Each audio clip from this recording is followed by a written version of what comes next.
Hello, my name is Simon Miller from What Culture Wrestling, and you are listening to the PodMania Pro Wrestling Podcast, and you better keep listening to it. Why? Here's why. You're listening to the PodMania Pro Wrestling Podcast, a sample of the best pro wrestling podcasts we can produce on our tiny budget. Check us out on Apple Podcasts, Podcast Addict, CastBox, and all other podcast platforms. If it's wrestling you want, check out more of our great content at podmania.co.uk. Let's do this.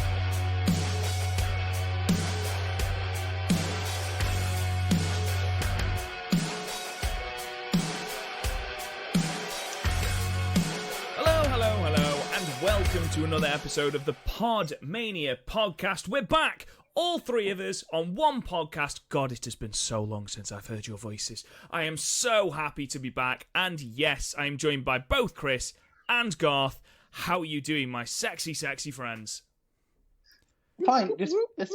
It's funny you bring up sexy because someone from a dating site just messaged me a few weeks ago and said, "You'd look good in a dress," and I'm like, I would, but that's something you bring up after the third date, not within the first 3 days of talking to each other, you know what I mean?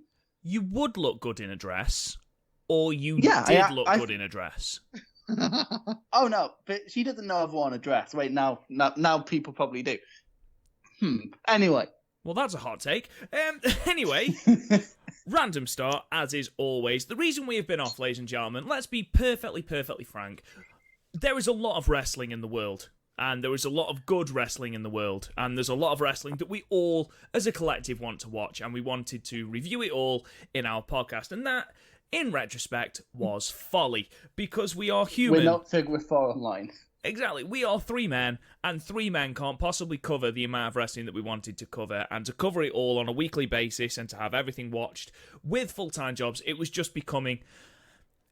We don't get paid for this. It's a hobby. It's something we want to enjoy doing. It's something that we do because we like talking about wrestling. And at least two of us, and I'm pretty sure all three of us, were getting to the point where it was getting like a chore to do it because we had to watch such and such. We had to watch this. We had to watch that. I had to watch that stupid Stomping Ground show for this because I was like, I don't want Rob to talk about it alone. And then you didn't fucking show up. That is true. Exactly. And that just... and that just sort of goes to show the headspace we were all in. So what we've decided to do, we've decided to completely renovate the way we're doing the podcast again, which is something we've seemed to have done quite a few times. When we've felt like things aren't working, we've sort of renovated things and changed things and the like. So what we're going to do is we're going to revert back to the way we used to do podcasts, the good old days. What happened is... Before I turned up. We TNA'd ourselves. We did. We got too big. We tried to take on the big boys. Yeah, we got to 30 listens and we're like, we could be Brian Alvarez. So what we're going to do is me and Garth and Chris are going to revert back to the good old days when it was just me and Garth. And we're going to start doing... Wow. I'm only joking, my man.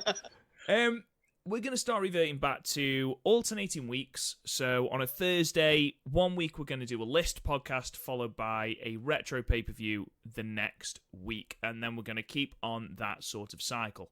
Now, as far as the pay-per-views are going to go, what we're going to do is we are going to get you, the PodManiacs, involved by choosing a pay-per-view each. I know, well done, Garth. You can trademark that. I appreciate that. By doing basically choosing a pay-per-view each, putting it on Twitter, and you guys can vote on which one we are going to do. And that is what brings us to this review now, because we put up a poll last week, and the three pay-per-views you had to choose from, all summer themed, as obviously we are in the midst of an absolutely glorious British summer that has seen flood warnings across the country. We had SummerSlam 1992, we had Bash at the Beach 1996, and the eventual winner, Chris's choice, NXT Takeover Brooklyn, and that is what we're going to review very, very shortly. But unfortunately, we've got to start with some ridiculously serious news once again, as is apparently what we've ended up doing at the start of every single podcast recently. We only get together when this happens. I know, it's horrible, isn't it?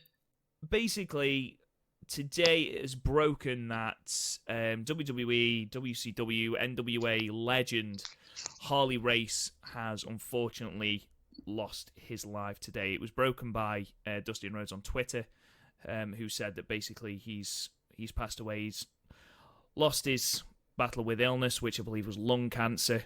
Yeah, absolutely atrocious. A real pioneer of the industry. He's one of those that is synonymous with wrestling. You know, he is someone who people always mention. Yeah, as he's one someone of the greats. people were actually scared of. Yeah, like without doing anything dickish, people were scared of him. But the great Mick Foley told a great story a few years ago where he went up to Harley Race and was like, Harley, why are you so confident in your fists? And then Harley just went to him. It's like cactus. If I punch someone and they don't go down, I will walk behind them to see what's propping them up. And it's like he is the scare. It's like I haven't watched a ton of Harley Race matches apart from like some stuff he did in Japan. But Jesus Christ, his promos, are just so cold and calculated. You can see like where Chris Jericho got his 2008 character from somewhere in how Harley Race cut promos, because despite the fact he was never very kinetic, he'd just sit there and it's like if your granddad was sitting there with a shotgun and going, boy, back in my day. And he's just amazing. That's the thing. It was all confidence based. It wasn't I'm screaming and shouting saying I'm going to do this, I'm going to do that. He just basically says, what I'm going to do is I'm going to come down the ring and I'm going to win. That's it. Which is fair enough. And then he went to WWE and he jobbed out to Haku, but you know. Then again, would you say no to Haku? I think a problem was as well in his time in the WWE, he was injured. Yeah, you know, he was wrestling with you can tell the only WWE match I've seen of his really is when he was in a WrestleMania 4 Battle Royal and he didn't even get in the ring because he couldn't take the bump out of it. I believe is it WrestleMania 3 where he battles Haku for the sort of the owner of the King gimmick? No, because he was the King at Mania 4, so it must have been Mania 5.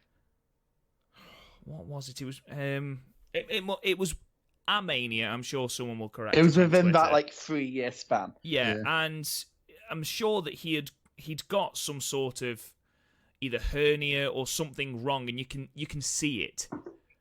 You can see it in this match, and I believe he's had it sorted by then. So, you know, that's probably a massive reason as to why, you know, unfortunately he was seen perhaps more as a jobber during his time in the WWF. But, you know, as far as companies that he's worked for All Japan, he's worked for WCW, he's worked for Maple Leaf Wrestling, he's worked for Stampede, he's worked for NWA, WWF. This man was everywhere. He's in the 4 major Hall of Fames, one of the only people to do so.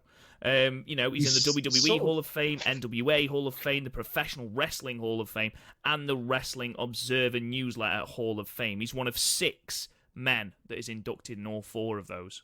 6. He's one of those names that's always sort of up alongside the likes of Dusty and Ric Flair and Sammartino, sort of in that bracket of people. Yeah. Like, of the actual... Because he retired like earlier on, like I think obviously because the likes of Dusty and Ric Flair were in the limelight still, but are in the limelight with Ric's case, it's like Harley Race sort of disappeared and just went into sort of training.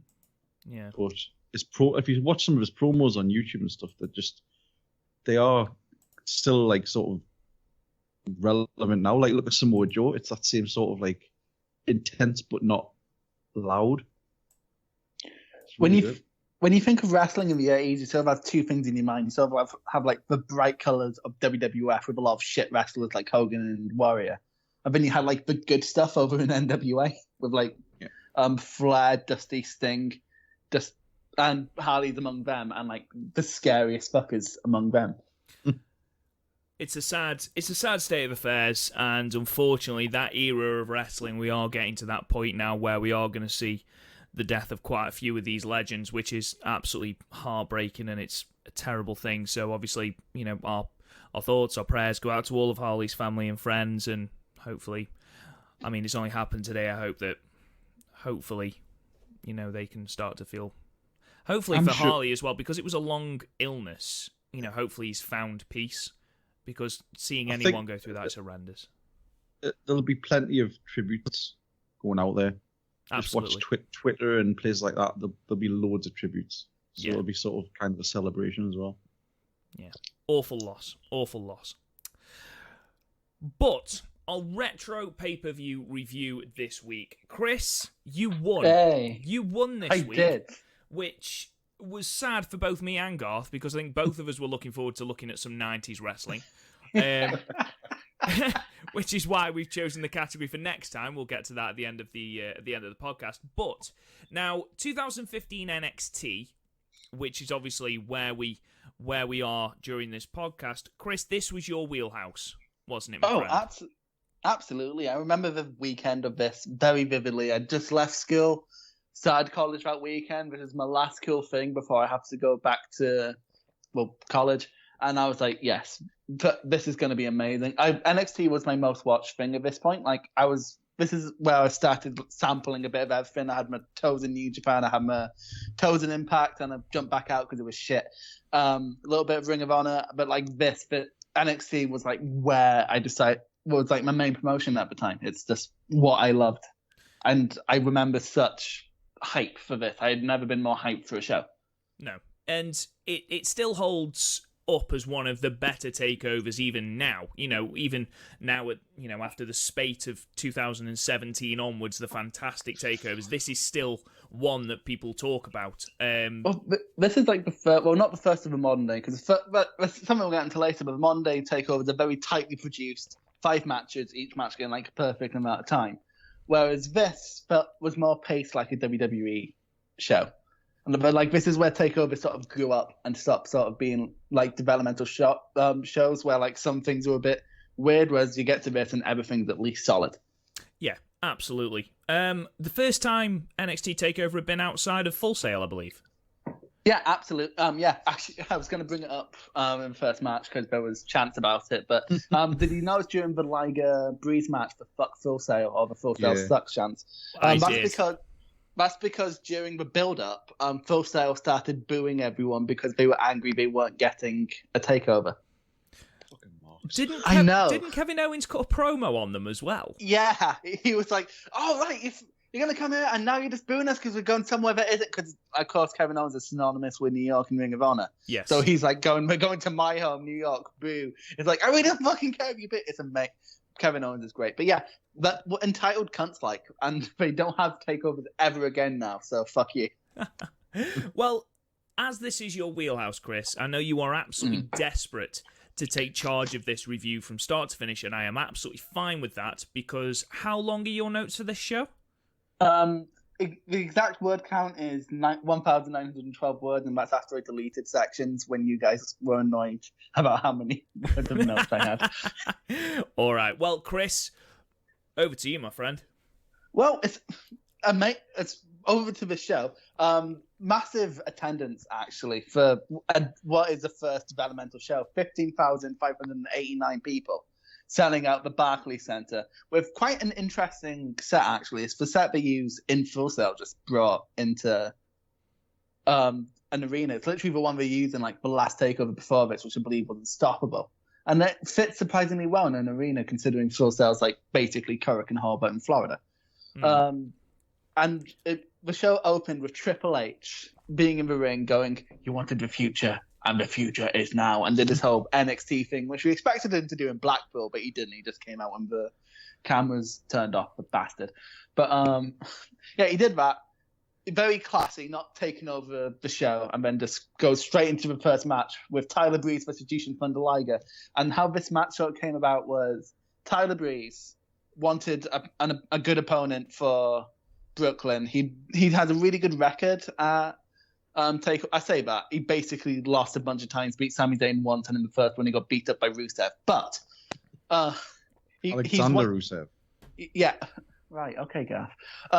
So It's full title, damn it. Tyler Breeze was angry, but mostly because he never got his proper title match, because his first title match ended in controversy, that he earned on the first NXT Takeover, and then his receipt was getting a fatal 4-way, which isn't a one-on-one match. So he's angry about that, and William Regal promised him a great opponent for Brooklyn, and it was Japanese junior legend Jushin Thunder Liger. And it's surprising he got signed because Ring of Honor were co-hosting a show with New Japan at the same exact time that night, doing Field of Honor over in some half-empty baseball stadium because Ring of Honor can't draw. Yeah. So the hatred of Ring of Honor. What did you guys think of the story going into this? Like, it's very simple. It's a good story, and it's a perfect way because it's Liger's debut, isn't it?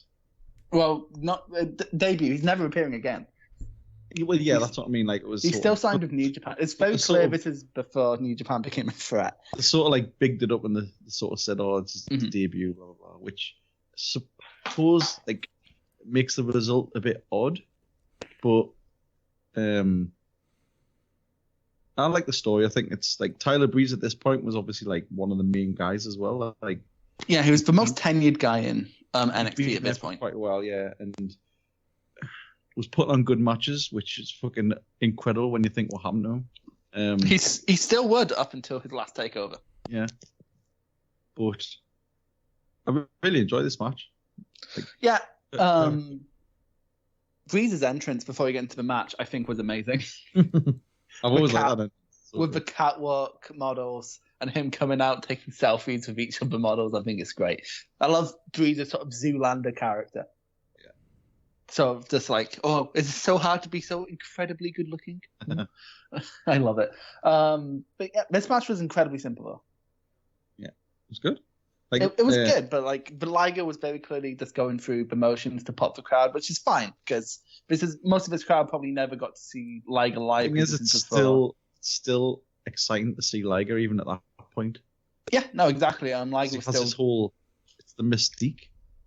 No, exactly, because it's never been a mask. He's changed the mask a few times and then went back. It's amazing how he's managed to keep it this long. Because Rey Mysterio hasn't managed that, and he's probably the biggest mask wrestler ever. I mean, Garth, just to summarise what you've said, Corey Taylor... Corey Taylor. Oh, my God. Corey Taylor. I've been listening to Slipknot today. What can I say? Corey Graves actually says at the end of the match, I cannot believe that I have just seen Jushin Thunder Liger hit a running Liger bomb in a WWE ring. Because, let's face it, nobody ever thought this was going to happen. I mean, Tyler Breeze waltzes out looking like he's shredded a bear and worn its skin.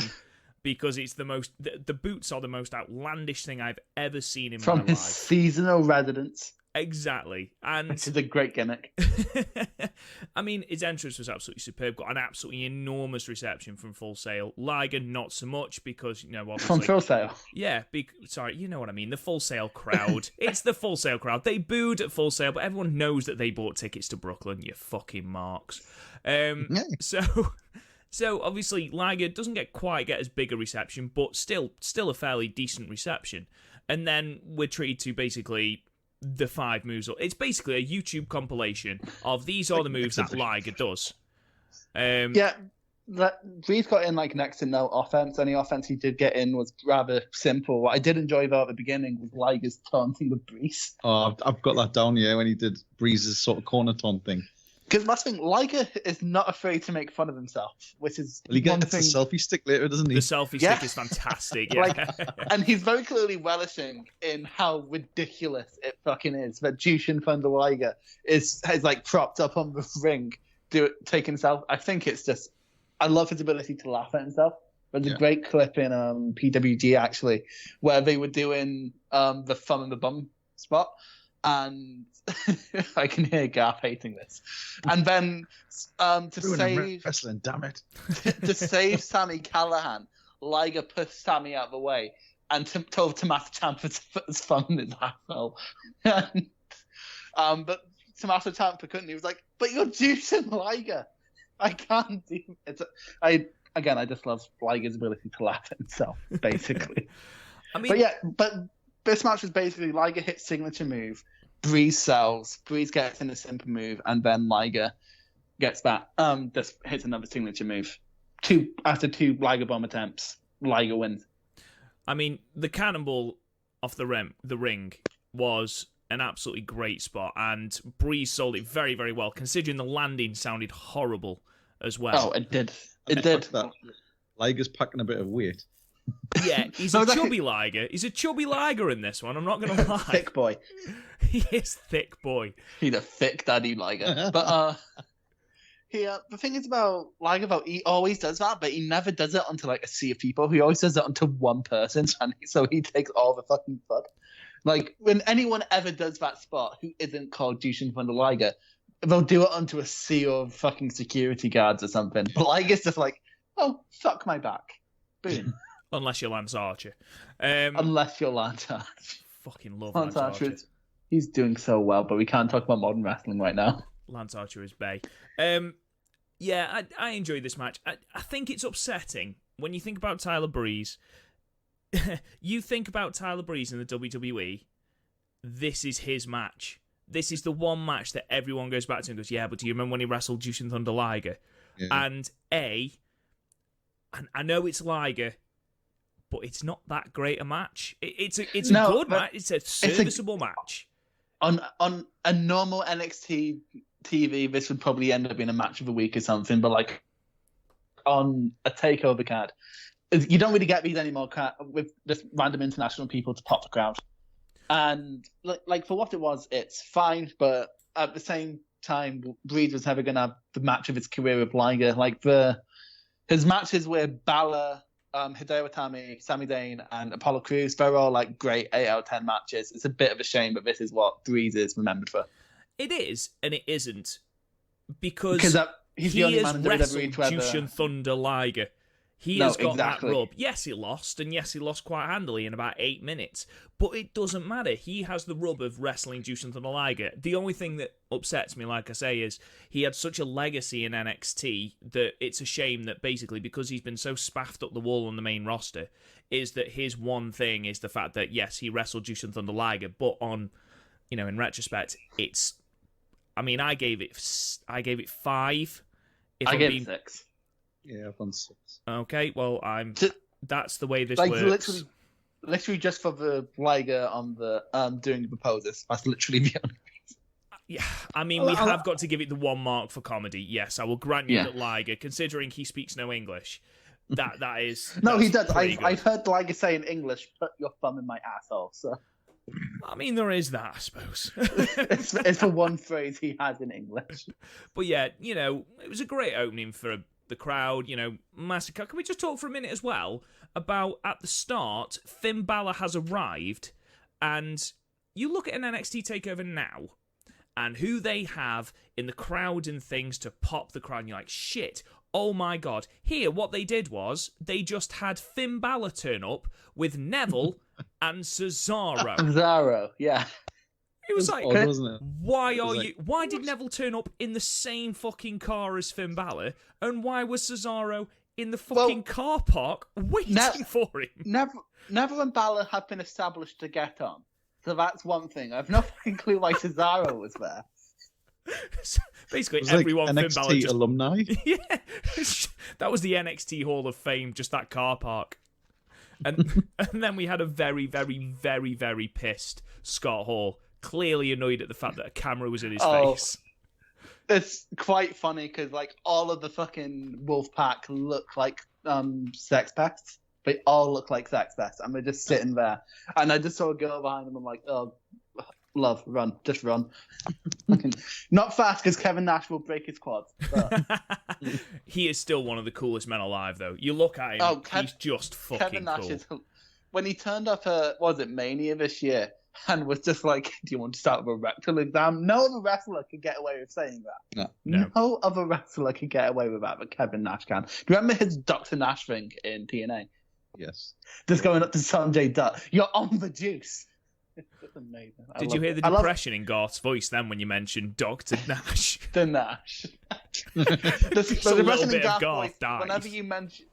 What always kills... I think what makes Garth hates me is I only remember the bad shit from TNA. There's a lot to remember, in fairness. There's a lot to remember. Like that random MMA fighter going up against AJ Styles for some reason. Or August 1 warning, it's the fucking, 5th year anniversary of that. God. Jesus. Tito Ortiz. Anyway, cut to Bayley backstage being greeted by Flair and Becky, since they're now both faces. They were a heel about 3 months ago, but no, Becky was a heel a month ago. Yeah, because on the promo video, it has Becky as the heel. Yeah, but they need to. Hey, Bayley needs to hug someone. So, and then Nia Jax is coming. Now that isn't a package. That's a threat. Nia Jax is going to come and stink up your title matches. As far as this little promo package goes, it was pretty well produced, and Nia spoke really, really well. It was a good promo. Yeah, it's almost like she had as many takes as she needed. It's almost like she's got a very, very charismatic cousin. Yeah, who might have given us some kind of tips. I remember seeing this at the time and thinking Nia Jax was going to be like Awesome Kong, and thinking that's cool. If she's like anything like Awesome Kong, I'll be happy. She's not. I was thinking about being big. You either need to be stiff or need to be strong. She's not that strong, and she can't be trusted to work stiff. Unfortunately, we're looking back on this now, and we know that she is just a drizzling shit. Whereas, if you're looking at it live in 2015, you might be thinking, holy shit, she could be a dominant monster in NXT. It's something we didn't have. It's something we didn't have at the time because we basically had technically superior Charlotte, and that was the closest thing we had to a monster. So it was quite exciting at the time. And then cut to 4 months later when they're in fucking London, and I'm like, why are they giving Nia Jax a baby Nia Jax? What is wrong with you, WWE? Why do you hurt me?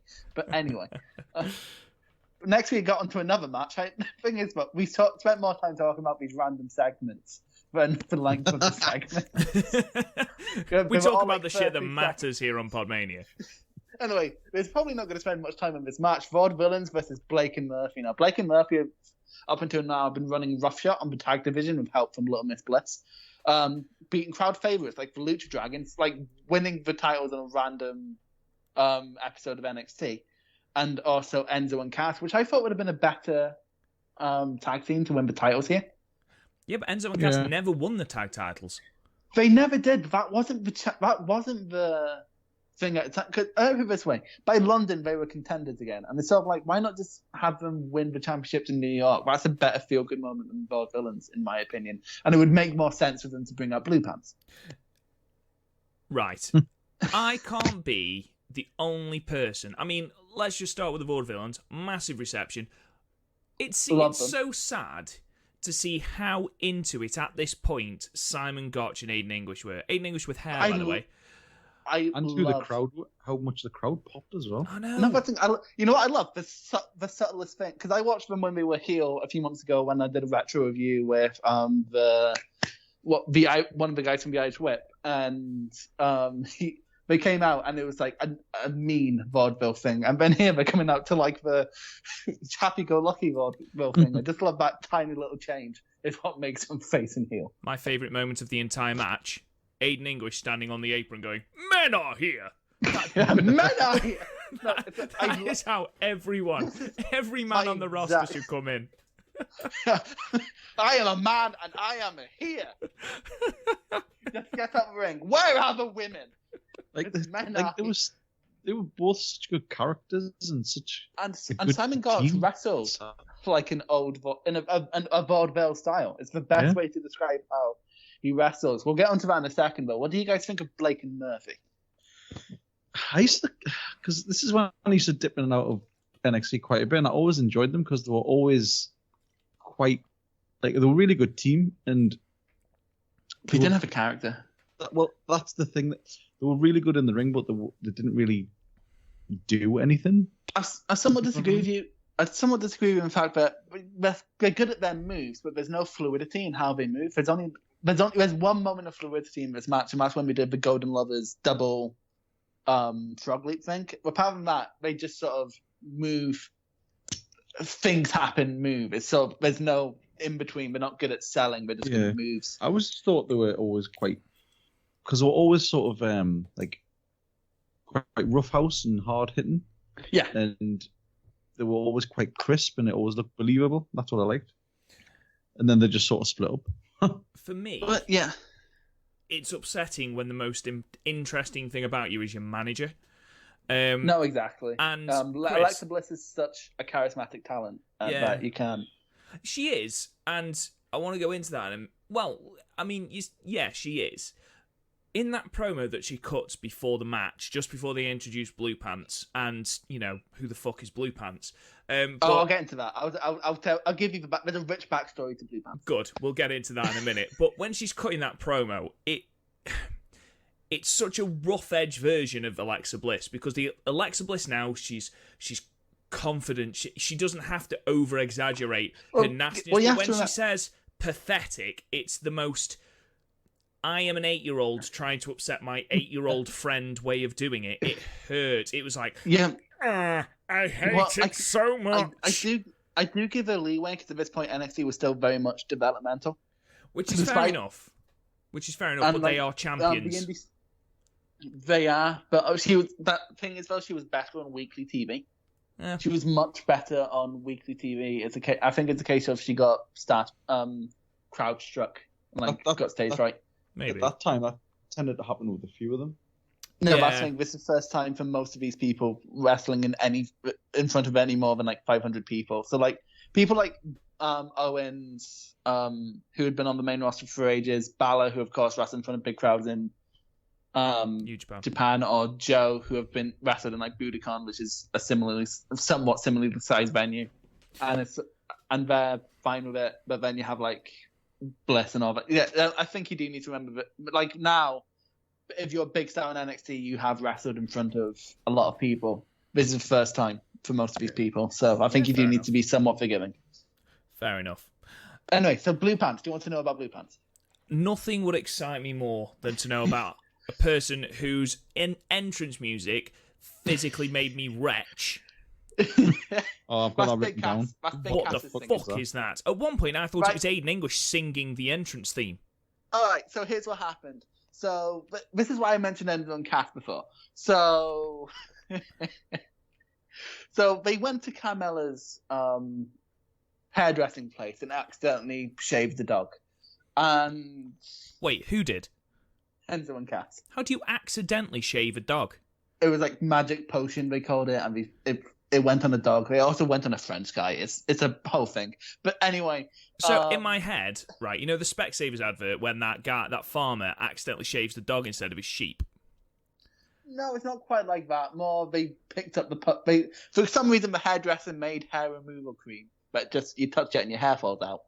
And so they picked that up, started fighting with each other, and it fell on the dog. So there was a bald dog, and Carmella lost her job. Anyway, so of course the logical progression for a fired beautician is to become a wrestler, obviously. And so Carmella needed an opponent, and so Colin Cassidy just went backstage, picked the first girl wrestler he came across, who was Blue Pants, who was still just in tracky bottoms because she didn't think she was on the show that night. And she just brought her out. It's what's your name? Whispered the name. It's and it's Blue Pants, ladies and gentlemen, from the clearance rack. And that's where all that comes from. And he started singing the Price is Right theme. And then she just got really fucking over. Yeah. It's a shit gimmick like this. It's not meant to be a good gimmick. It was meant to be a cheap pop because leading up to it's a hard this, sell. Okay, so leading up to this, the Vaudevillains have been saying we're going to have someone to fight Bliss, and because we're traditional men, we will not hit a lady, and it's not quite the 2017 indie scene. But so then, Blue Pants was apparently the best person on the roster, someone who didn't get signed after this, mostly because she could not do anything. We'll get into that as we get into the match. Even Corey Graves mentions that. What the hell is she doing here? She doesn't even work here. No, literally, she was meant to be enhancement talent. We just brought her out, and she wasn't meant to get over. She's Leva Bates now in AEW. So that's Leva Bates. That's Leva Bates. Oh, she's a librarian now. Things haven't got any better for her. Yeah, no, she's not any better either. She's not improved at all. Which I'm not being funny. What's this? 4 years ago? Retire. If you can't get better in 4 years, stop. Because it's not like she had any... Are you listening, Nia Jax? In fairness to Nia Jax, her best match was she's ever had was probably later this year with Bayley. So, yeah. Anyway, on to the actual match. This was very simple. Simon Gotch wrestled his vaudeville style, which I do love. Corey Graves kept talking. Love how he rolls everywhere. No, exactly. And then the Jack Gallagher style way of getting out of things is just great and comical. I can imagine him in Steamboat Willie. It's amazing. But anyway, Alexa Bliss was keeping the crowd engaged throughout this match, whereas Blue Pants looked visibly bored. It was fucking come on, Blue Pants. Why is the heel keeping the crowd in this and not the face? What is wrong with you? There was a cool 3-4 neck breaker from the champs. I thought that was really cool. Gotch got a hot tag and got a massive round of applause. Huge. The problem was this felt like that there was no fluidity to any of the movement. So Robin moves were cool. It did not feel like a cool flowing tag team match like you'd seen now, Undisputed Era versus Birch and Larkin or versus Mustache Mountain, whatever. The problem I have with it is you have got Aiden English and Simon Gotch who they had that fluidity to their moves. Yeah, because they were wrestlers before they came here. Yeah, but there was fluidity there. Yeah. Blake and Murphy, it was they didn't know how headlock and headlock and headlock and headlock and headlock. And, the commentary team, bless them, did try and sell this as, they're trying to slow the tempo down. I don't think it was. I think they literally just had no ideas. And now looking back and looking at Buddy Murphy, who is, absolutely phenomenal in ring. He's just... incredible. And Wesley Blake, who is still a wrestler, he is a wrestler. He is there. It's like going, and he is a chef. I will give him nothing more. He is technically a chef. Just before we carry on, can we talk about Chris's weird man crush on Wesley Blake that he admitted to earlier this week? He is 2015. Wesley Blake is a very pretty man. Dubba-dubba-dum. No, I think I hate him now because he's a fucking knacker now. I would not. I would kick him out of bed now. But I would not kick 2015 Wesley Blake out of bed.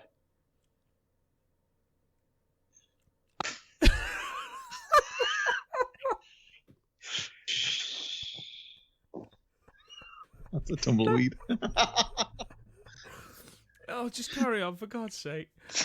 Anyway, so Murphy tries to roll up Gotch, gets a 2, and then a whirling dervish out of nowhere gets the win. I thought it was a fun ending. A really fun ending, although the whirling dervish is not a very good ending. No, I disagree. I really enjoy that move. I really enjoy it. I enjoyed the move, but I don't think it should be an ending. It's sort of like the machine guns run around, do grapple into kick thing. I know what we call it, but it's more a spot than it is an ending move, if you get my drift. Big fuck you to Jeff Hardy when he kicked out of a senton. Swanton. Oh, yeah, but also, this was 2015, so fuck Jeff. Yeah. Big fuck you. Swanton, no. 2 count. But a big neck breaker, 3 count. A big neck breaker and a European uppercut. I love that move, though. Genuinely, I don't know what it is. I don't know whether it's just the way they sold it or whether it's all the motion in it. Old school move. I think that's what it is. But I enjoy it. I just don't think it should be a finish. No. I think they got a better finish later on down the line, but I can't remember. Oh yeah, they just started giving people concussions down the line. So, this is a fun tag team match, but not fluid. Blake and Murphy feel tacked together, and also when Leva Bates and Alexa Bliss got involved, it was not good because neither person was yet good. Alexa Bliss would become a very capable in-ring worker, whereas Leva Bates would go on to be Leva Bates. Leva Bates will go on to own a library. She doesn't own a library. She just enjoys libraries. They've made it clear that she is not a librarian of anywhere. She just spends a lot of time in the library anywhere she goes. Yeah, that's the gimmick that's going to get over. Yeah, I know, right? I'd give it 6 out of 10, to be honest, because I remember points in this match. Yeah, I'm happy for 6. Garth? Yes, 6. Sweet. Okay. Anyway, after this, we had that Neville and Finn segment, which fucking Rob ruined earlier. Thanks for that. And random fucking shot of Rick Rubin in the crowd. Oh yeah, because a big celebrity was in the crowd, Garth. Of course we're going to show out. I was just about to go on to that. Yeah, Rick Rubin's in the crowd, taking time out of his day to not ruin a Metallica album to watch some wrestling, which was nice. Corey Graves absolutely fanboyed. It was hilarious. Corey Graves strikes me as someone who enjoys later Metallica. Yeah, Very probably. much likes to show that he knows things about music. Yeah, but here's the thing, though. Metallica's last album, like in 2017 or whatever, I thought that was decent. That was good. Hardwired. Yeah. Very good album. I think, but the thing is, I don't think Rick Rubin was anywhere near that one. So. See, I don't think Death Magnetic was that bad. Was all right. Yeah, Death Magnetic, not bad at all. I don't think it's awful, but like it's definitely not. I would not go out my way to listen to it. If you're going to compare it to Rob Rock was the one that really fucked them over. I think Metallica fucked Metallica over, to be fair.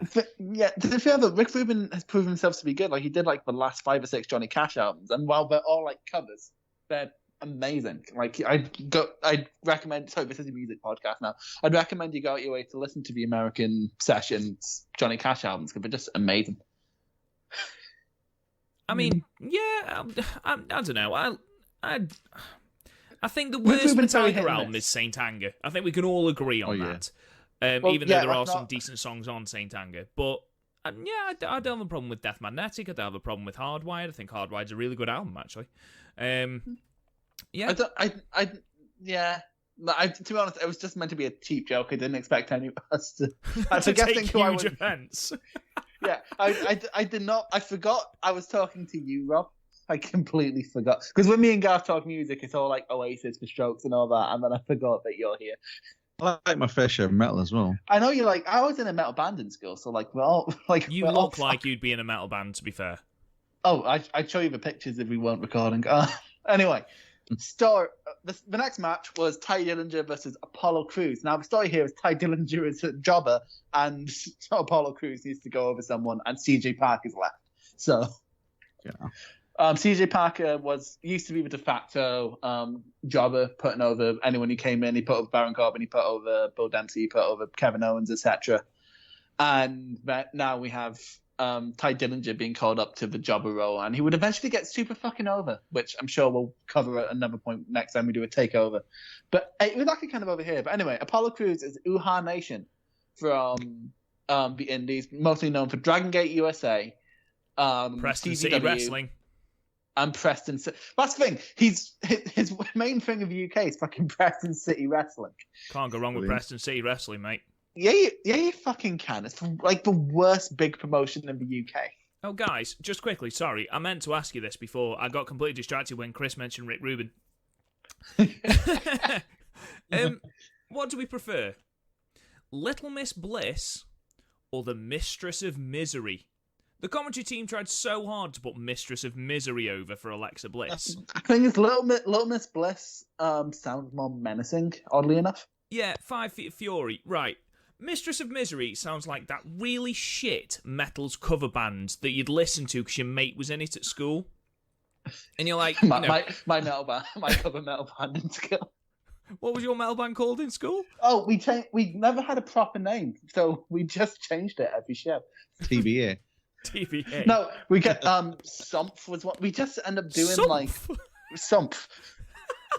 It's literally we didn't have a name and we were playing the East Linton Gala. And Rob, you were in bands, weren't you? We don't talk about that. No, we do, because I didn't know this. You were in bands. Yes. Tell me about it. I was in a pop punk band. Of course you fucking was. Of course you was it Junior? With Mark Andrews. It's what I base my look on now. Just Mark Andrews. And then I was in a like bluesy garage band. I would not see that. I would not see that with you. It's like if I heard that Garth was in like a bluesy garage band, actually. Yeah, a reggae band. Yeah. Some reggae Garth. It's no big thing. I'm gonna go watch the Impact. Anyway,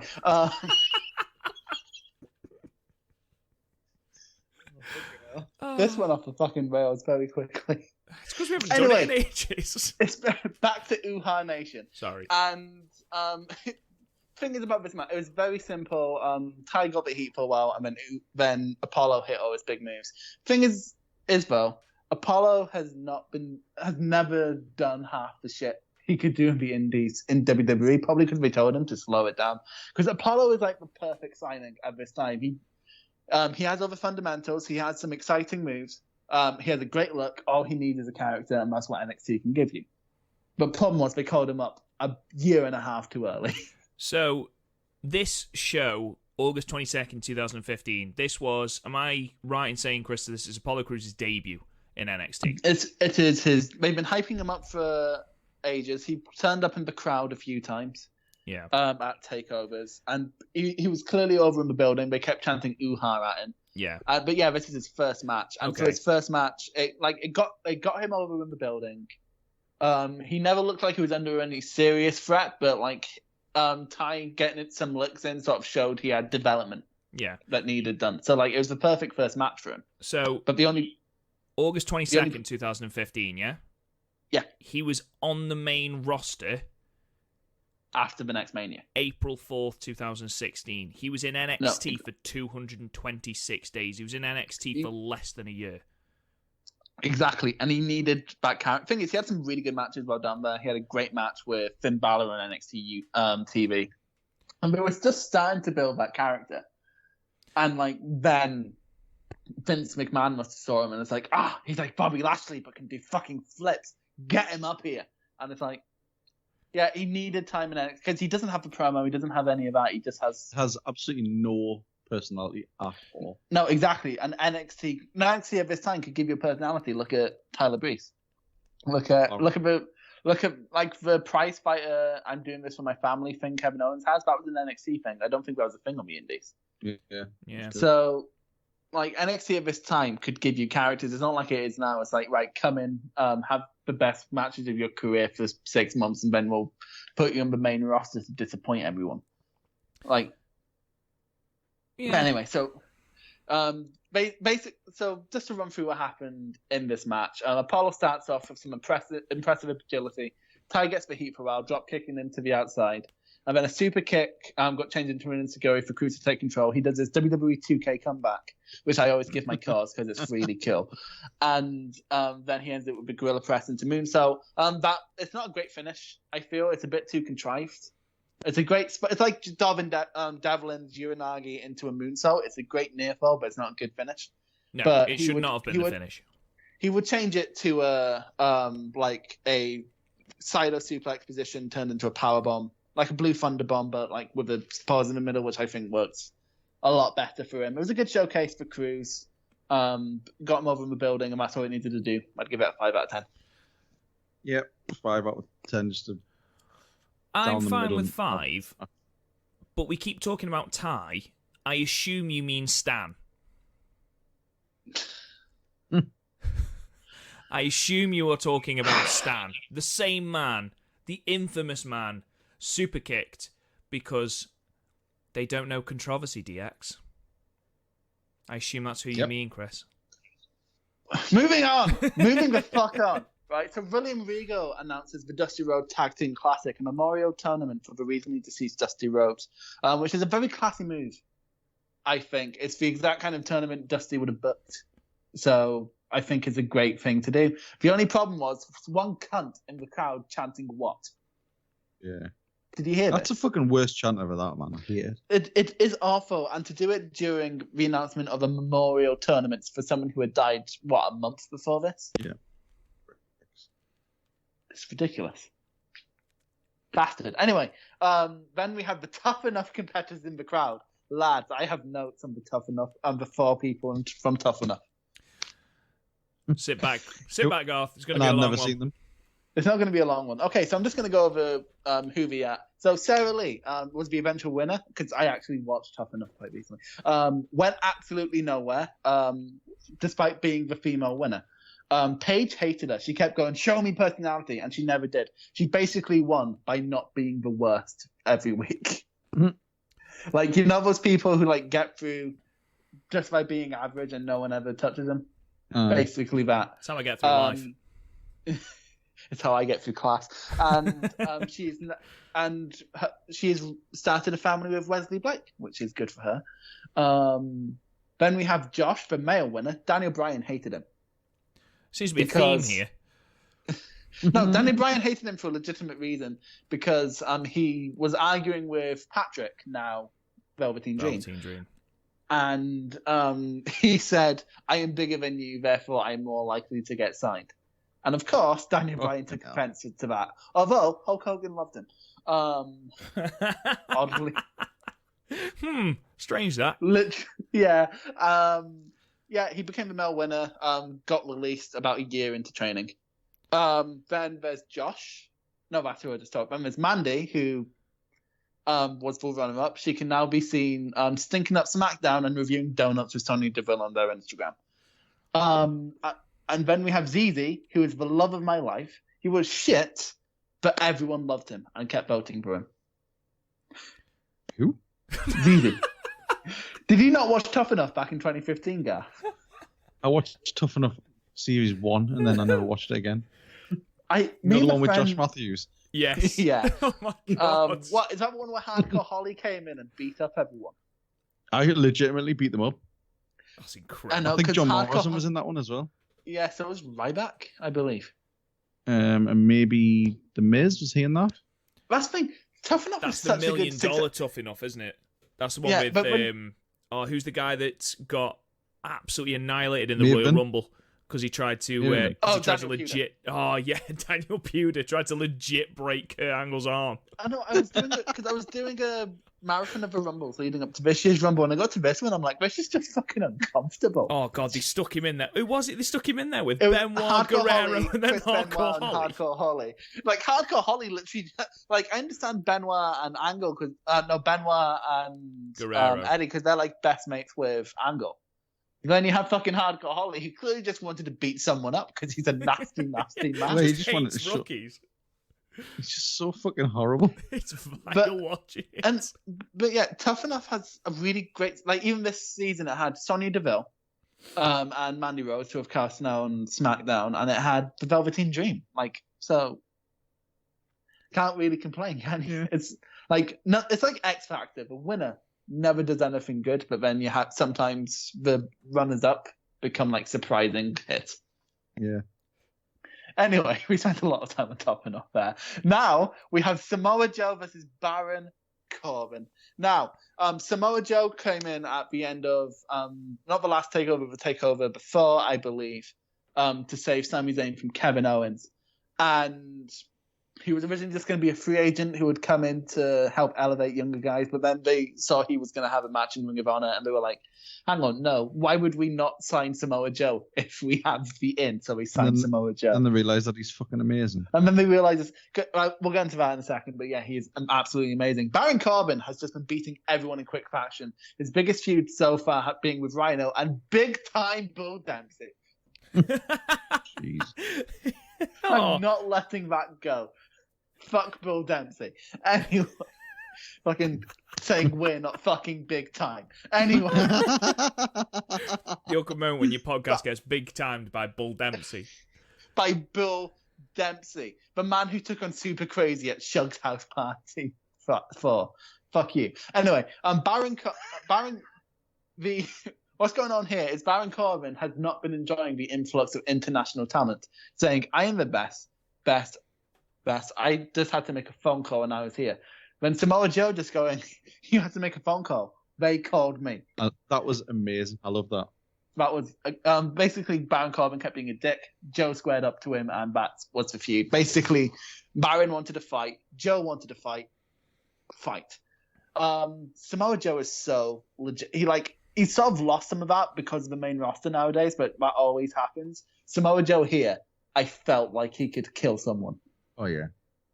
Brilliant. And he's always had that up until about a year ago. And that's what, so like after his feud with AJ and he started going nowhere, like now I do feel like at this point, he felt like he can murder you. And that's what's so good about him. Joe is menacing. He's the most legit person on this show.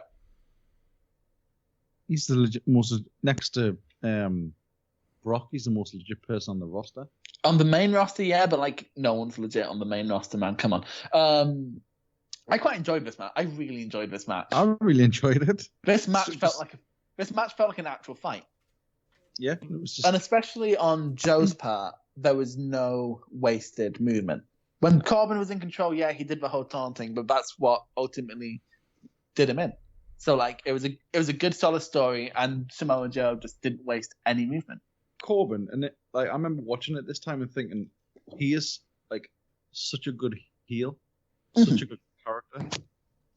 I think he was good at this point. Like I think he should have maintained that. He didn't maintain the I am here because I am the best. It's my birth. It's not my birthright to be here, but I'll fucking kick the doors down. He doesn't maintain that now because he's just a fucking angry bartender now.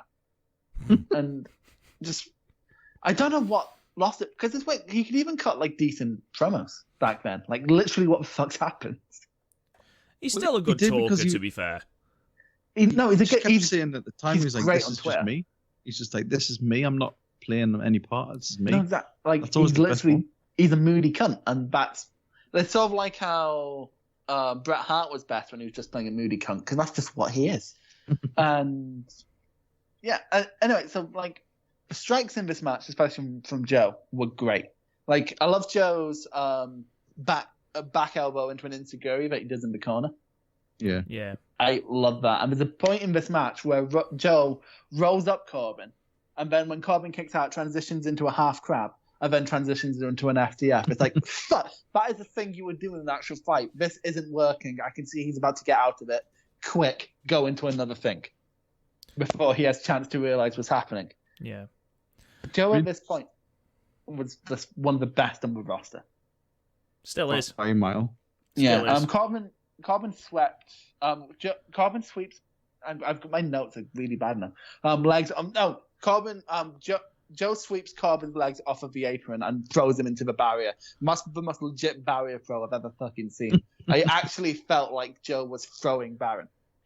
It was amazing.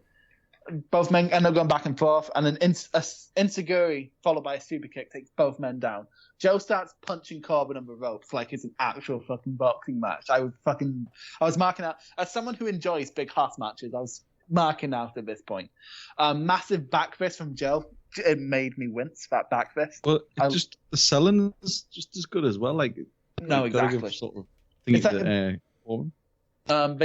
he goes for a Monster Buster, gets booted for his efforts. End of Days was ducked into a Kikita clutch, which was countered into a choke bomb, and then from the mount pin from a choke bomb, Joe kicked out into a Kikuta clutch and won. Holy fuck. Holy fuck. That was an amazing ending. This is Baron Corbin's best match today. Yeah, which is worrying considering it was 4 years ago. Yeah, no, exactly. And I don't think it's any fault of his own. Look who they put him against. John Cena. Right, John Cena, that is completely fair. He's literally just had a full year feud with Seth Rollins. Okay, yeah, okay, but Rollins can't carry someone. I disagree. Okay, name one person Rollins carried. Reigns. No, because Reigns is a better worker than Corbin. Come on. Yes, but Rollins still carried into a good match. At that point, 2015-16, Reigns wasn't capable of carrying someone. He is now, but he wasn't then at all. Yeah, Rollins but is by far a better worker. By far. And he's capable of carrying. He carried Kane, for God's sake. That was not. You cannot argue that Kane match was a good match. Come on. You can't drag Kane to a good match at any point after 1997, but never mind. This is a weird. How have we got onto Kane? Just quickly, why has Baron Corbin got the weirdest belly button in wrestling? He does have such a weird belly button. Why does it look like an upside-down banana? It looks like his torso has melted. Is it the saddest belly button in the world, do you think? Because once you see that as a mouth, his torso's just a face. See, I think there's a reason they make him wear a wig. He's got nipple eyes and a sad belly button face. It's just a sad time. It really is. I really enjoyed this, though. I really enjoyed the fact that they played on the fact that Corbin had only been battering jobbers. And he hadn't been having matches that have been going on too long. And there's the moment really early on in the match where he throws Joe into the corner and basically walks away, because that's what he's usually doing as jobbers. He slammed them into the corner. They'll need a moment to recover. Corbin can turn around and taunt. But Joe catches him in the clean clutch. And that inexperience that Corbin shows there, I really enjoyed. It wasn't anything big. It was just a quick story beat, but I really enjoyed it. You know, this felt like, sometimes in MMA when a really experienced person will go up against a trainee in like a sparring match, like not an official fight, but like a sparring match. This is kind of what that felt like, in that both men are capable fighters, but being experienced of the other guy is what's costing him because he's too busy getting distracted. Yeah, absolutely. Like, this felt like an actual, like, this would not feel out of place on like a modern day Ultraman card. It's sort of that style. Yeah. And I like, honestly, it's kind of like a Kenta Miyahara match where nothing is overly amazing, but like just how it's done is so good. Baron Corbin owns the prettiest move, or two of the prettiest moves in WWE, with Deep Six and End of Days. He managed to get Samoa Joe up for the Deep Six, but then followed it up with the weakest suplex I've ever seen. The thing is, the Deep Six wasn't a move yet. I think it was the first time he properly busted it out, and then we were like, oh, that would actually be a really good move. It was a lot of momentum, though, wasn't it? Because Joe has to run at him. But that suplex where he gets Joe up a quarter of the way and then goes, oh, I am fucked here. And then sort of just drops him, and Corey Graves goes, suplex, kind of. I think there's a reason we didn't have him attempted End of Days on Joe in this match. They did it in the build-up, but not in this match. I think it's also to protect the move because they had just been destroying people. But I really enjoyed this. I'd give it a 7, a high 7, low 8, depending on what you guys say.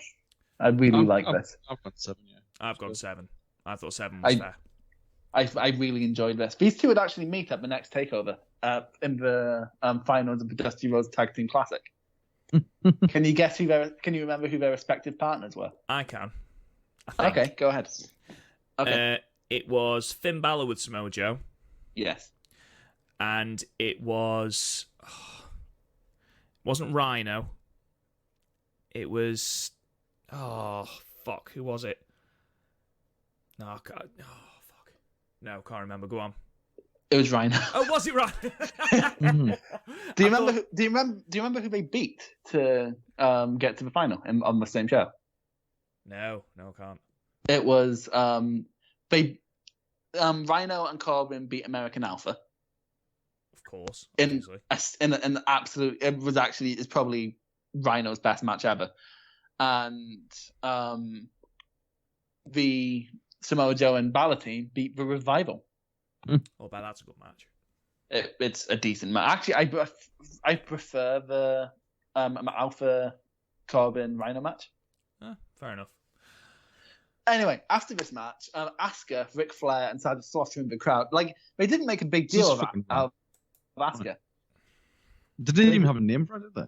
No, but she was still her Stardom name, which I've forgotten. Then Team BAD. I forgot what that stands for. I think it's beautiful and dangerous or something like that. Naomi and Tamina. Tamina, the worst worker in WWE women's history comparatively. She murders a match in the same way her dad will murder his wife. No. Not proved.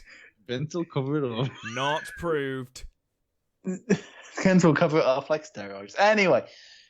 Next, guys, did you know? Should have stood for fucking botches and dangerous. That was the first proper joke we've ever had on PodMania. Anyway, I have a fun fact for you, lads. Dad live for fun facts, man. Did you know that Stephanie McMahon created women? I've heard a rumour.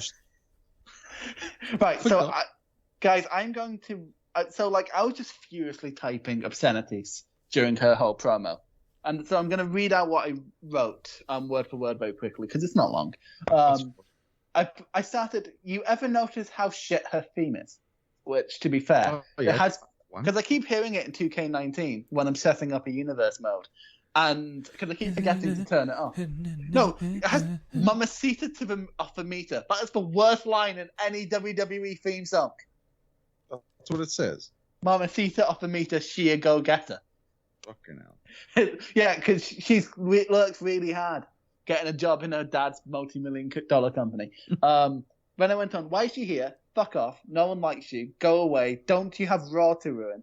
Wait, does this make her a good heel? Because I hate her. Nah, fuck off, Steph. Go away. Why are you still here? Yes, cool. You've got your PR speech in. Now fuck up. And then the next match started, which was Bayley versus Sasha Banks. Now, story here, Bayley is the most over person in the whole of NXT. She has had many opportunities, but only doesn't quite get it. And she sort of had a mini Sami Zayn, like how Sami Zayn went through other people who he had beaten. That's what Bayley did. She went through Becky Lynch, Emma, and Charlotte to win, to earn her last opportunity at the title. Whereas Sasha Banks, who had been a prick for the last wee while, won a match at Fatal 4-Way to win the title, beat Becky Lynch in an extremely underrated match. Seriously, go watch Becky Lynch versus Sasha. It's such a good match. At NXT Takeover, Unstoppable, I believe. Amazing stuff. And it's basically just the ultimate heel versus the ultimate face. And that's sort of reflected in their entrance, where Bayley comes out having a normal entrance with the wacky waving inflatable arm flailing tube men, which I hate the main roster because they call them the wacky wave inflatable arm flailing Bayley buddies. And the way Byron Saxton says that makes me want to kill myself. Jesus Christ, why have you ruined Bayley? Anyway. And then Sasha Banks came out in a Cadillac surrounded by burly men, and I'm like, that's the most heel entrance I've ever fucking She's still got seen. like a really good pop. No, but she got a great, because she's one of the best workers on NXT. She's like the second best thing about NXT at this time, other than Owens. So she comes out, they lift her onto the ring apron, which I absolutely love. Bayley's sporting a little Dusty Rhodes headband, which I thought was a classy way to honor him. Unlike Tommy Dreamer, who every time he's on an All Elite card wears the fucking polka dots on.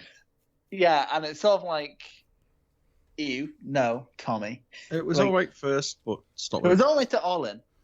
But then it happened, and it's like, you clearly just really, really want to drop. To be fair, Tommy Dreamer's awful on social media, because it's like, do you guys remember ECW? Yes. You won't let us forget ECW, Tommy. Stop wrestling in a t-shirt. Anyway, this match had of all the matches on this card, this match had a big match feel.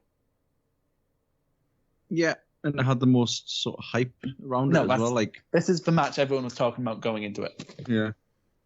Because you had obviously like the Becky and Charlotte involved, and because I'm going to say something, and I'm not sure if it's going to be controversial. If you read, like reading my notes back before we came on air today, if you just read that for any other match, you just assume that sounds pretty boring. But it's not about the moves. It's very much about the feel of the match. It's all about exactly crowd interaction. For crowd into everything. The start of this match, you've got Corey Graves and the commentary team saying these two know each other inside out. And there's a lovely bit right at the start where Sasha is in the Tree of Woe and Bayley does something completely completely new offense where she springboard elbows Sasha. Sasha, later on in that sequence, she then tries something. I think it's the double knees, and Bayley moves. And it shows that Bayley is being innovative while Sasha is being arrogant. She assumes that she'll be able to beat Bayley just by being Sasha Banks. She's got no respect for Bayley, and that's shown at the start of the match as well. So I quite enjoyed that exchange before Sasha realises, shit, I'm going to have to start changing things up. And that was just the first, 6-7 minutes? It was a really interesting dynamic. Everything Bayley did at the beginning was surprising. Like, she never just jumps on and punches people. She never, like I said, she never did that elbow. And then she did a lucha arm drag, and it's like, okay, Bayley's come to fucking fight. And then a drop kick, which first, it's now a common move for her to do, but it's the first time she ever did it, that drop kick through the apron. Yes, that was really cool. It was actually hard to believe that this is the same Bayley. No, exactly. But and Sasha, it's watching this. It's hard to believe any of these people. And we'll definitely get onto that more like in the main event. Onto what Rob was talking about. You know what it reminds me of? So in Okada and Tanahashi's like first 2 years of feuding, eventually Tanahashi would keep going for the same offense where he'd target Okada's knee. And eventually Okada would just start ducking, moving out the way of the knee drop kick, and then Tana had it after that. You just couldn't beat him. That's exactly what that's like. Mm-hmm. Bayley's done her homework. She's been beaten by Sasha. She's not going to do it again. It's a very King's Road way of booking, actually. Yeah, it was really, because obviously the finish, which I will get onto in a minute as well, also plays on the fact that Sasha, rather than just beating Bayley, she's got to embarrass Bayley as well, and that arrogance ultimately leads to Sasha dropping the title. She needs to humiliate, but eventually that switches. Like when she has Bayley in the bank statement, Sasha just becomes fucking ruthless and starts destroying Bayley's hand. I really like that. When she planched over the ref, I forgot that happened. I was like, holy fuck. Because now every time Sasha dies, I assume she's going to break her fucking neck. So she did that, didn't botch it. I'm like, oh, thank Christ. And then started putting Bayley's hand in the stairs. And then kicked the stairs. That looked brutal. It looked fantastic. So simple. It's so simple. No one had to take a massive bump, but the crowd were fucking so into it. And that's like wrestling perfection right there. Yeah.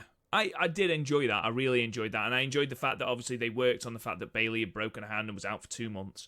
And then they took all the taping off and they worked it again. And then whilst he was in the bank and statement, Bayley you kept got Sasha belt in her hand. It was a really, really good way of doing it. You've got Bayley's comeback, which, isn't the greatest comeback, I'm not going to lie. It's just the double arms. It's just the double axe handle. It's not the greatest. But I did really enjoy Sasha taking the piss out of Bayley. Just when Bayley sort of sat there and Sasha does that woo thing before slapping her in the face. I really enjoyed that.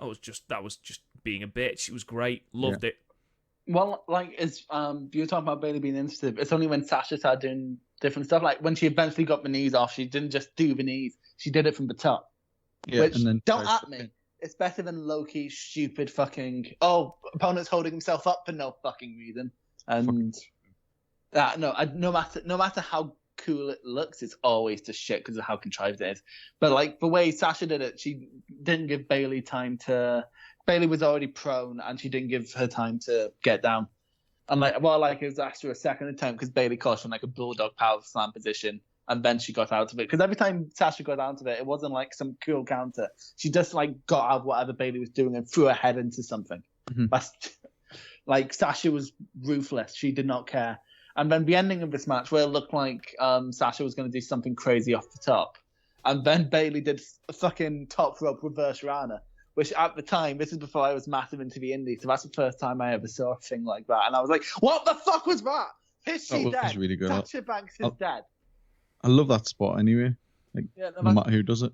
It's something I noticed when I was watching other takeovers earlier in the summer, where the women's matches, if you read what they did, it's maybe not amazing, but because it built. Like, for example, in earlier, the Charlotte Bayley match earlier that year, Bayley, a big moonsault was a big spot in the match. And that's what I kind of like about the women's division at this time, where they're not doing anything stupid. They're not killing each other. They're doing really well built up matches. Anyway, and also about Meteora from Banks. Just ouch.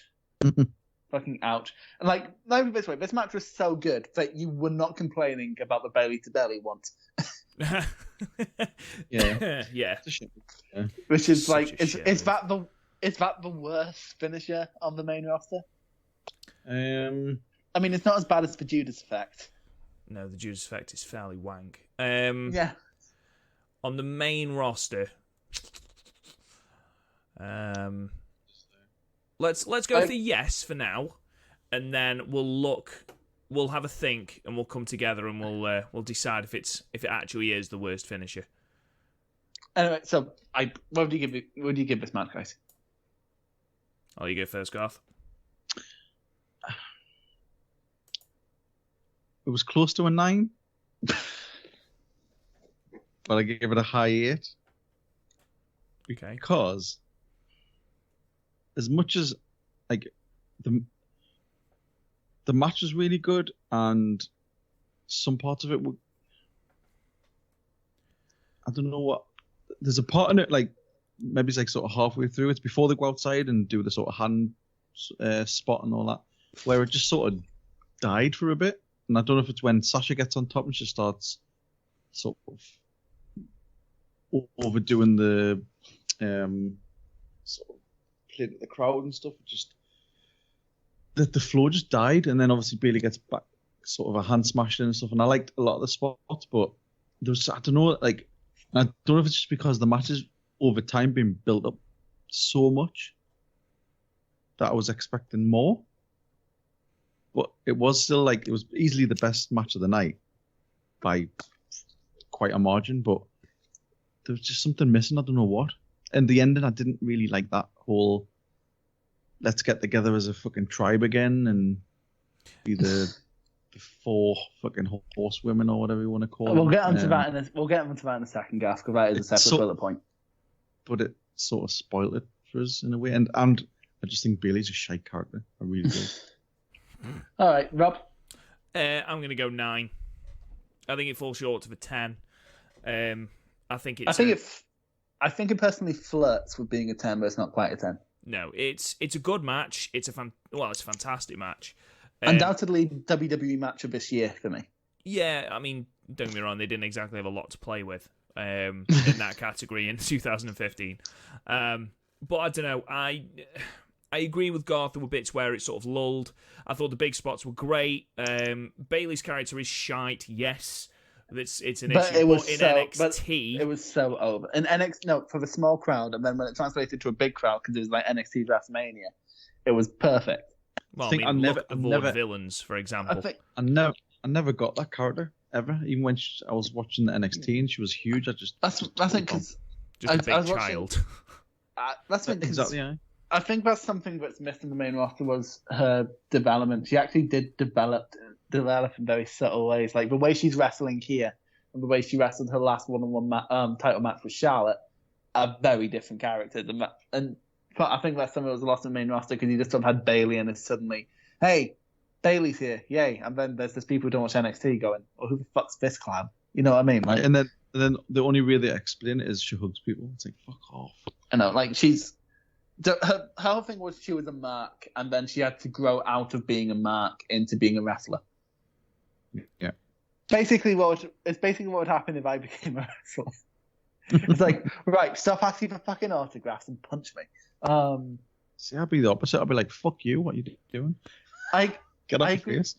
I agree with a 9.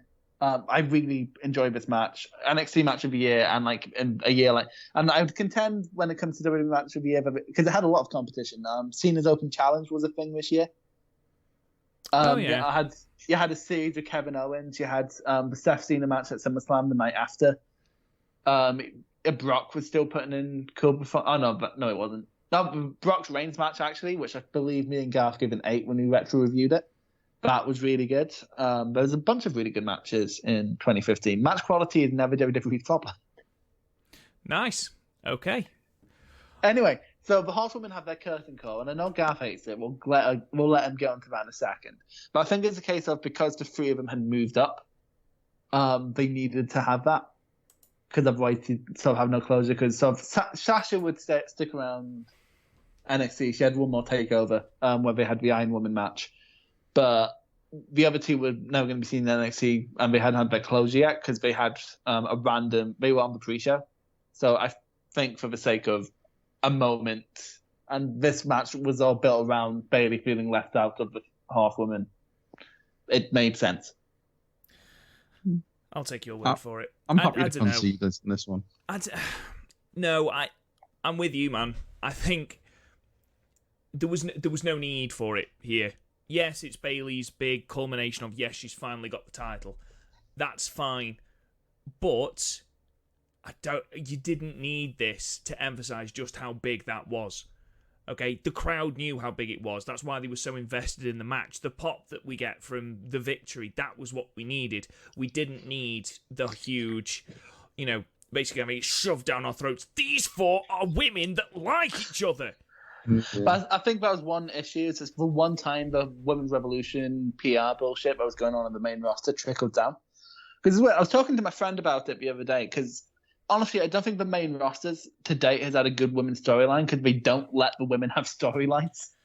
This is women making history still to this day, and none of the women ever have good storylines because of it. But down in NXT, you have great, like the next year I believe was the Ember and Asuka. No, 2 years from now was the Ember and Asuka thing, and it's sort of like, well, that was great. That was a great feud that built. And then even after, like, that's the thing, NXT always has great girl. Like, Nikki Cross was over as fuck down in NXT. Asuka, Kairi Sane, like, all this influx started coming in. Like, because Asuka would debut at the TakeOver after this, actually defeating Dana Brooke. So, so they just sort of let the women have their storylines. Whereas up on the main roster, it's just all PR, it's all spin. It's all them trying to go, look, we're pushing women. And it's like, does that mean at one point you didn't push women? No, you shut up. It's just I don't like how the main roster handled any. The only two women who has done justice here on the main roster were Lynch and Charlotte. Yeah, let's spend time with them. I know you think Sasha Banks got more than we give WWE credit for, Rob. I like Sasha Banks still, and I like Sasha. We won't get into Sasha's situation right now because we'll be here all night. Anyway, next up, we had Seth Rollins sitting next to his Nazi girlfriend who he cheated on cheated on her with his wife weird thing. So then his wife put Seth Rollins' penis on Twitter, which people kept sharing without any sort of warning. So I have seen Seth Rollins' penis, and that's the thing that's happened in my life. Seth at the time was WWE champion, going to go into SummerSlam the next day against John Cena, whereas the match where John Stewart cost John Cena the World Championship and the US Championship, and then they'd go on to fucking Vengeance or whatever it was, where Seth Rollins beat Sting but lost to Cena. Which the match where can you see why? Do you see why I was looking for something that wasn't the main roster at this point? I think everybody was. And it would, Gareth, you'd have a last Impact. Hey, I had a sabbatical and then I went back. The thing is, Impact was good at this point. We were having there was a three-way feud going on with the Dudleys, the Wolves, and the Hardys, and they had like a best of three or whatever, and people kept picking different stipulations, and it was always great. Like, those three teams worked really well together. Like, even Devon's drizzling shit. Anyway, it was also announced that NXT is going on a UK tour. Did any of you guys attend any of the UK stuff? I did not, no. I was currently out of touch with wrestling. At this point. Bray Wyatt was the reason I came back into wrestling, and that was it was just after Mania 31, so, but I had it, I was just a casual fan at that point. I didn't think I even knew NXT existed until I got WWE 2K17. So, there you go. At this point, I was too young to get into the venue on my own, and my parents wouldn't. Despite the fact I offered to buy the tickets, none of my parents wouldn't come with me. So. Oh my God, Chris, we get it. You're young. Jesus Christ! When was this? 4 years ago. This is 2015, but the venues were like 18 plus, and I was 17 at the time when tickets went on sale, I think. Oh my God, that's so depressing. Garth, how old were you in 2015? 34. You could legit be Chris's dad. I know. Absolutely vile. Oh, sorry, man. I'm surprised when we were walking around Newcastle the other week that someone didn't go, and for your son. Don't worry, I'll get these. To be fair, he wouldn't let me pay for my own pizza. So. Aww. Anyway, next we're on to Owens versus Balor in a ladder match, which was quite the tasty. Not really, but we'll get into that. So, Kevin Owens is a prize fighter. He destroys everyone in his past world, the NXT champion. Guys, okay, so I thought about it, and in the last month, in the last 6 weeks going up to this match, How many feuds was Kevin Owens in? 3. 6. You had Cena. John Cena. That's one. Sami Is that Zayn. with the Open Challenge? Sami Zayn is another one. Yes. Who is he facing tonight, lads? How is it taking so long to get to that? Balor. Yes, so that's So there's 3. Who the fuck were the other 3? Right. Okay. So there was Samoa Joe, who their feud was never resolved because he went up to the main roster, but Joe wanted to fight Owens, who was basically next in line after this. I think the plan was to have him have a TV thing to get Joe number 1 contender, but then Owens was obviously in the main roster, so they couldn't do that. Hideo Itami, who because Owens had laid him out in the car park to write Hideo off of TV, and Cesaro, who Owens was facing the next night on SummerSlam. Never knew he had one with Cesaro. Yeah, that's who was facing the next night on SummerSlam. So 6 feuds in all at once, and he could balance it perfectly because it's Kevin Owens. Busy ass man. He's so good in there in this. Kevin Owens is like Stone Cold, where you can have him in the million feuds at once. Because Stone Cold at one time was feuding with Mankind, The Rock, and Vince. So like, Owens is just amazing. He's the best all rounder on NXT at this time. He has everything. Anyway, so in Sumo Hall, and the Beast in the East special, which is the best name for any special, I think we can agree. Has the network had a better name for a special? I don't know. Slamville is. What was the road? Oh, Roadblock. Just Roadblock. To be fair, Triple H and Dean Ambrose had a great match on Roadblock. So good match. I'd give it an 8 out of 10 from what I remember of it at the time, because people legitimately thought Ambrose was going to win. But anyway, Owens, after losing the title in Japan, Owens claimed it was because it was on Finn Balor's home ground. So Owens says, right, we're having it in my turf in New York City in a ladder match, which is basically Owens' turf, because his most famous match pre-joining WWE was, of course, the ladder wars with El Generico in the Hammerstein Ballroom. So Finn Balor took the match to prove that it wasn't a fluke in Japan and that he is actually the champion. Lads. Kevin Owens coming out going, I loved Kevin Owens' entrance. It was so simple, but it works with his character because he's just a prize fighter.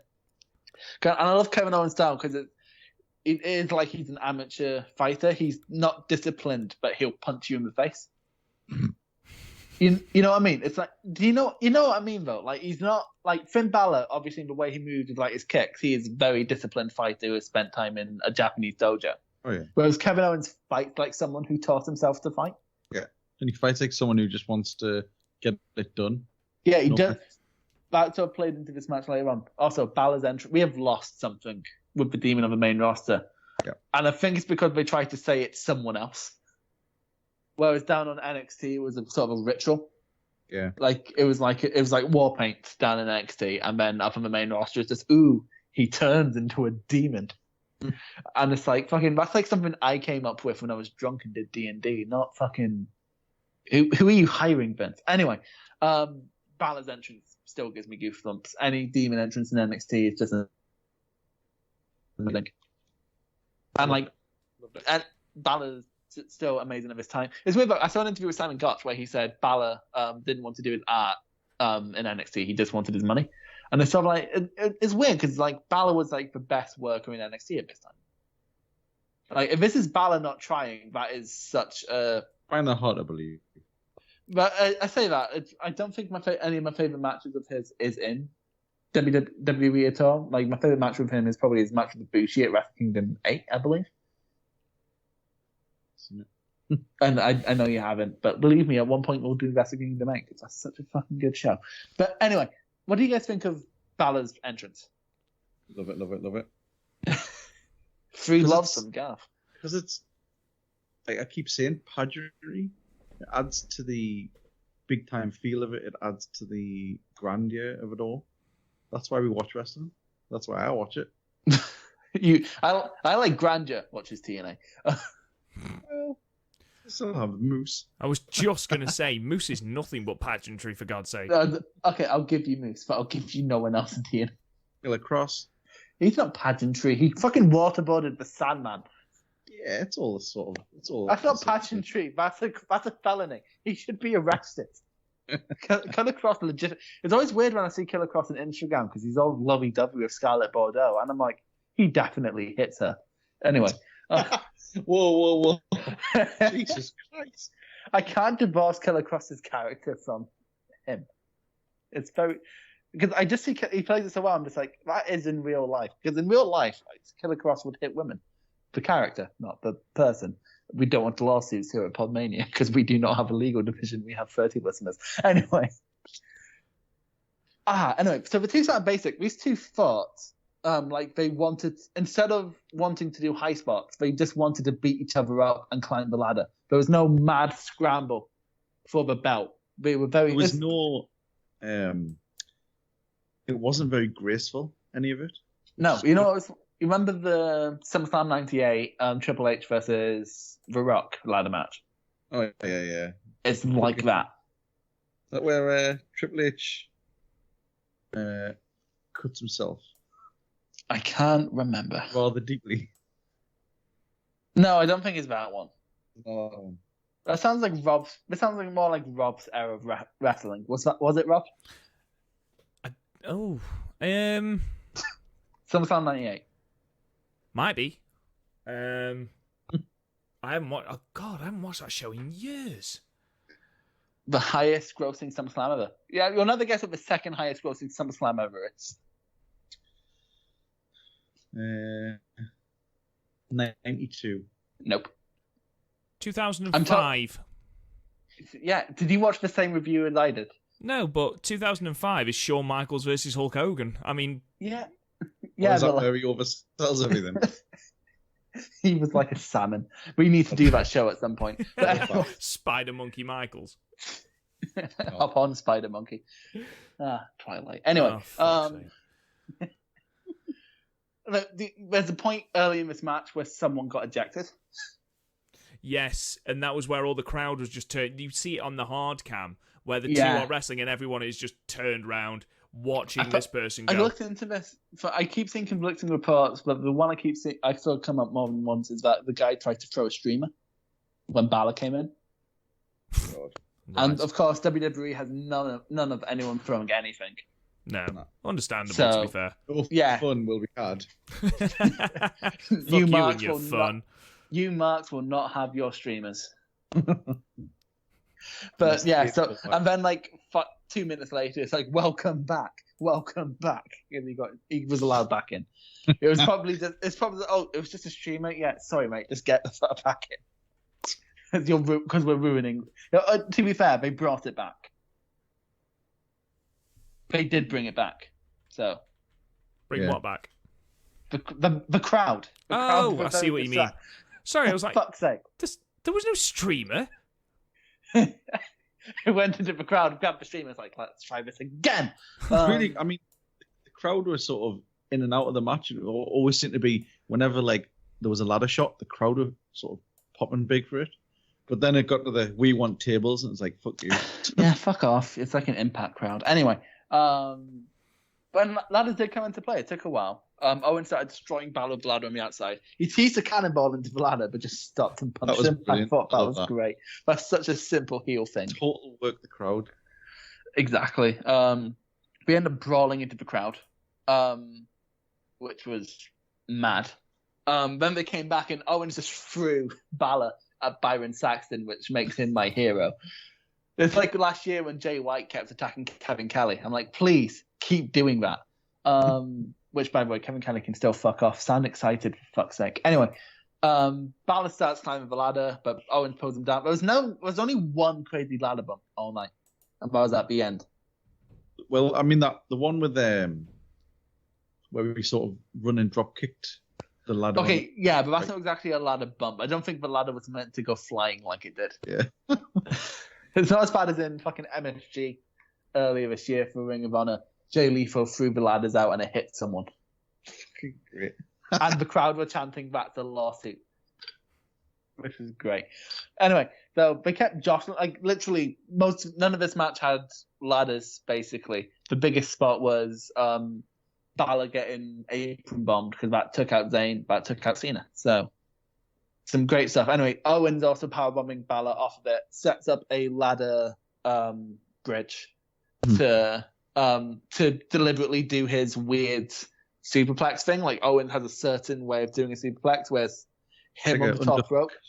Yeah, and he was going to do that onto the ladder, but then Balor's just sort of like, nah, mate, and just pushes him on. Does the coup de grace to make sure he's fucking dead, and then pulls down the title. I really enjoyed it. This was, in modern day context of ladder matches, this felt different, so I liked it. Yeah, it was really good. Because they didn't do, like you say, they didn't go over the top with the ladder moves. This wasn't like an X Division match. It was just two lads having a fight. It's basically a normal match, but with a different win condition. Yeah, and they made climbing the ladder mean something. No, exactly. I should have counted, but I think they must have only climbed the ladder like 5 or 6 times throughout the whole match. And some of those ladder shots were fucking brutal. I know, that's the thing. The ladder shots meant something because there wasn't. It's not like I was beginning of a Money in the Bank match where there'll be a million of them. Like there was a few of them, and that made the few that there were. That's the thing about NXT. They did a great job of bringing in people and slowing them down. Yeah. Because like Balor, he's not doing half the shit. No, that's the thing. Because NXT now don't slow them down too much. They just, with the exception of don't pile drive people, they sort of let them do what they want. Whereas back then there was still a lot of banned moves. Like a Poison Rana was still a treat for the crowd. So, I don't know, it just speaks to a wrestling. They're still wrestling their style. We didn't have to accommodate their style for the other one. Like, again, it's like a very disciplined martial artist who's been trained in Japan taking on a dad who wants to beat the shit out of you. Like a drunk dad at a football match. No, that's literally what I have written down. Kevin Owens is fighting like he's at a hockey fight. I don't know, what do you think, Rob? I enjoyed this match. I don't know, I wasn't as hyped for it as I was for the Sasha Bayley match. I don't know whether it was because, as you said, Owens was in 6 different feuds in this during this match. And he just came off a trilogy with Cena, so this is by far not his biggest problem. Exactly. Like, literally, the fact that he didn't even lose the title on a takeover and just a random house show in Japan sort of shows how quickly they needed to get Kevin out of NXT. And after his story with Sami Zayn, it was going to be difficult to follow. That, don't take anything away from this match. It was a great match. I enjoyed the fact that the ladder wasn't used prevalently in the match. It was mainly just a brawl. I thought Owens is fantastic. The man is an absolute godsend to this profession, and just everything he does, I absolutely love. The little things he was saying where he was just sort of shouting, "Stay down." Yeah, and then just kick him in the head. But it's always the running thing. WWE shit. Owens is pretty fucking good though, because you look at it. So his feud with Cena was the best thing on Raw. Next year was his tag team with Jericho, which was the best thing on Raw, and the year after that was the Face of America, which is the best thing on WWE TV. So he's consistently the best thing about WWE TV. I mean, that thing with Jericho, that whole run was one of the best things WWE have done in like a decade. No, exactly. The whole Festival of Friendship and everything was just fantastic. Oh my God, one of the greatest segments in WWE history, the Festival of Friendship, hands down. It was both of them as well, just playing Jericho being genuinely gutted. That moment, hey, why's my name on this? And everyone just going, oh! No, I wasn't even watching Raw at the time, but for some fucking reason I was bored that day. There mustn't have been anything good on anywhere else. I was like, I'll watch Raw. And then that happened, I'm like, no. Don't do this to me, Raw. It's like, Raw. You're hurting me in a very different way from the way you normally hurt me. It's just like on The Godfather 3, which, Chris, I don't think you've seen. I've not seen any of The Godfather. It's just when you think you're out, they pull me back in. This is the life we chose. I know the monologue. But yeah, really, really good match. There's none of the normal trappings. I think this could have been the semi-main event, and I don't think anyone would have been bothered by it. This didn't feel like a main event. That's the weird thing, because their last match in Beast of the East, that's a great match. I'd recommend going out your way to watch that match. Actually, I'd recommend going out your way to watch all the special, apart from the main event, because it's Cena and Ziggler against Kane and Big Show. So, but But like, in what dimension is that a fucking main event? I know, because under it was Balor versus Owens for the NXT title. Is this on the Beast in the East? Yeah. They had the Brock Neville match? versus Jericho, which was really good. And then Brock just destroyed Kofi Kingston.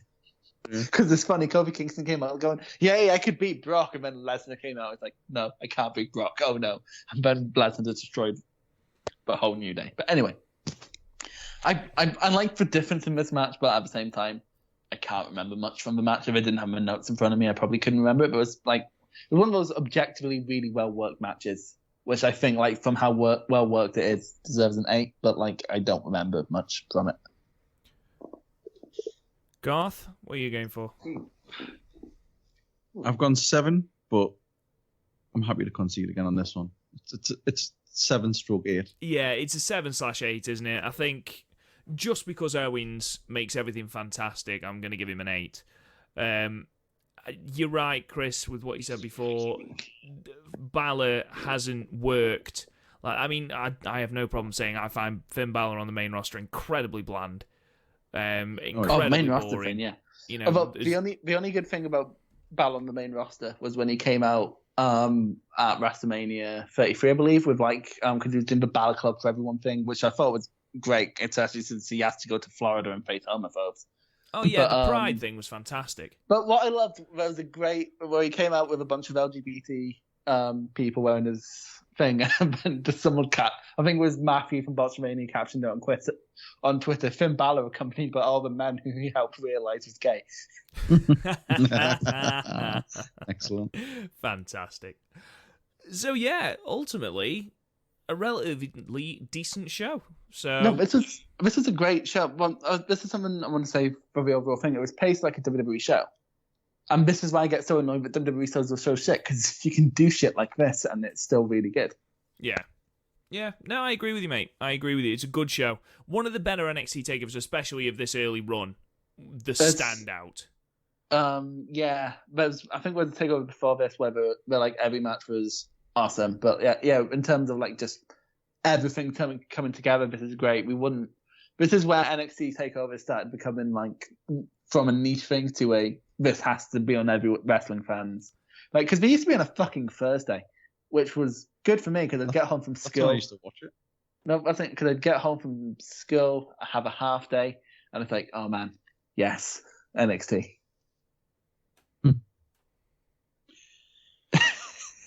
But yeah, okay. Love the fact that I'm so tired, and we've started talking about days of the week. I think we need to end it there, guys. So, a couple of notes just before we sign off. The next theme of the retro pay-per-view review is going to be 90s, just to stop Chris picking something fucking new. I'm not allowed to pick anything from Japan either, am I, this time? Because No. it's WWE or WCW. Those are the three stipulations. Yes, 90s, WWF, and WCW. So I can't pick Big Egg Wrestling Universe. No, you cannot pick that. I don't know what that is. It's It's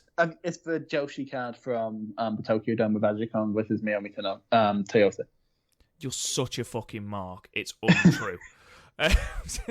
So we will put all those options for you on Twitter after our next podcast airs. Speaking of our next podcast, it is a list podcast next week, and it is going to be the best wrestlers of 2019 so far. It's caused quite the carnage in the group chat. It has. It's been an interesting countdown. Like, it's going to be... I think what Rob forgot when he suggested we do top 10s every other week is the carnage that the Hall of Fame cost last year. Yeah, we're going to have to rethink how we do the Hall of Fame. Also, the YouTube channel, as we've said about 40 times, is going to be completely renovated and changed and all sorts. These retro reviews are going to be accompanied by little video things, which hopefully I'll be able to put together, and they will be released in the next week. So you'll be able to enjoy that on YouTube. So check that out. If you just search PodMania on YouTube, we pop up. Other than that, ladies and gentlemen, thank you so much for tuning in. You can check out our ratings for this show and all our other shows at www.podmania.co.uk. If you want to abuse me, you can find me on Twitter at RealRobGoodwin. Garth, where can they find you? At Gothamania. Chris?